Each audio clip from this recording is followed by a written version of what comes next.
बिहार आज से 2500 साल पहले चले जाइए, सबसे पहले आता है हरेक मंच। हरेक मंच में आता है एक नाम है, आपको बताएंगे, बिम्बिसार। उस टाइम पर राजधानी होती है राजगीर। बिम्बिसार का लड़का होता है अजातशत्रु और उसका लड़का होता है उदयन। उदयन जो है पहली बार राजधानी जो है राजगीर से लेकर पटना लेकर जाता है। अब सोचिए कितना पुराना साम्राज्य है यार, कितना फेमस है। उसके बाद क्या होता है, जब ये इनका शासन खत्म होता है, मतलब बीच में नंद वंश आ जाता है। नंद वंश इंपोर्टेंस नहीं रहते, 9 नंद होते हैं, कोई दिक्कत नहीं है। लास्ट में जो आता है घनानंद, वैसे मैं कहना नहीं चाहता हूँ, लेकिन कहना चाहूँ तो घनानंद जो होता है वो छक्का ये वाला। चंद्रगुप्त मौर्य नाम सुना होगा। चाणक्य, विष्णुगुप्त उसका नाम होता है, जो नीति हम लोग पढ़ते हैं। हाँ, विष्णुगुप्त घनानंद के मतलब कि दरबार में काम करता है। एक दिन घनानंद विष्णुगुप्त की बेइज्जती करता है। जो विद्वान होता है उसको बेइज्जती बर्दाश्त नहीं होती। सबसे ज्यादा चोटी खोल देता है हाँ, उसको बर्दाश्त नहीं होती। चाणक्य का। हाँ, चाणक्य का। करेक्ट, उसको बर्दाश्त नहीं होती। वो क्या करता है, उसका साम्राज्य छोड़ के बाहर निकलता है। बाहर निकल के जब वो निकलता है तो उसको देखते हैं सड़क पे घूमता है।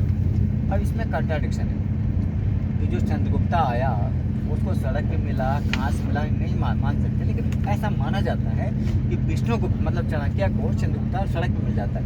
एक खलता वो लड़का, फिर उस लड़की को पढ़ाता है, पूरी पॉलिटिक्स समझाता है। उसके बाद फिर उसको तैयार करता है। एक बहुत छोटी सी स्टोरी, बहुत बढ़िया स्टोरी है। जब सब कुछ समझाने के बाद जब चंद्रगुप्ता बोलता है, क्या चंद्रगुप्त मौर्य कि मैं घनानंद पे अटैक करूंगा, चाणक्य मना नहीं करता, बोलता कर लो। चंद्रगुप्त मौर्य अटैक करने जाता है और हार के वापस आ जाता है। जब वो आता है उस टाइम पे जो विष्णुगुप्त चाणक्य है और रोटी बेल रहा है। चंद्रगुप्त मौर्य बोला कि मैं गुरुजी मैं हार गया। उसने ये कही, देख अगली बार जीतना है तो मेरी मंत्र याद रखना। बोला गुरुजी बताओ, ठीक है ध्यान रखना।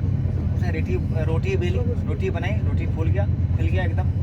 बोला इस रोटी को एक बार में अगर खा गया ना तो पूरा मतलब कि नंद वंश को हरा देगा। तो रोटी खाया नहीं गया, पूरी एक रोटी गरम खाया, उगल दिया।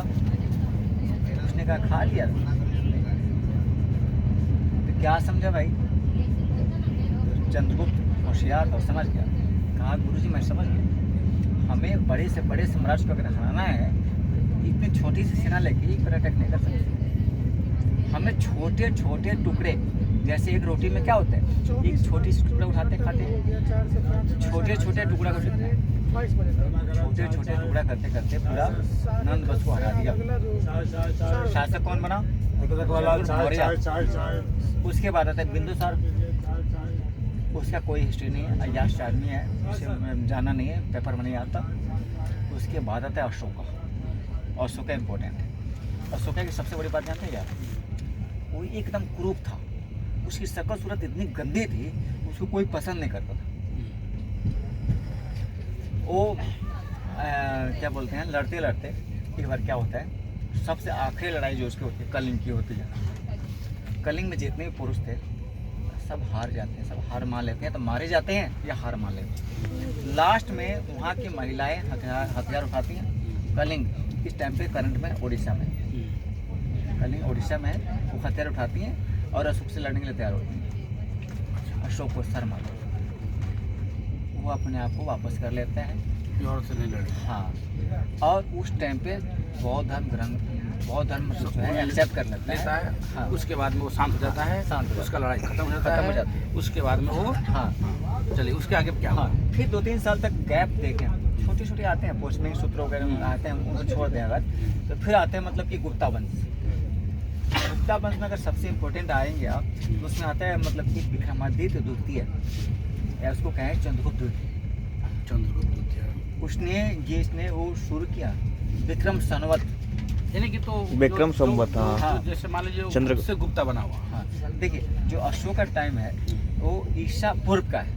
अच्छा, 1050 जो मतलब कि मौर्य काल था 325 ईसा पूर्व के टाइम के आसपास, वैसे देखे तो और पहले का था। मला एक हाँ, लेकिन बाद में जो दूसरा काल आता है उसमें एक आता है कुमार गुप्त प्रथम, जो नालंदा विश्वविद्यालय बनाता है।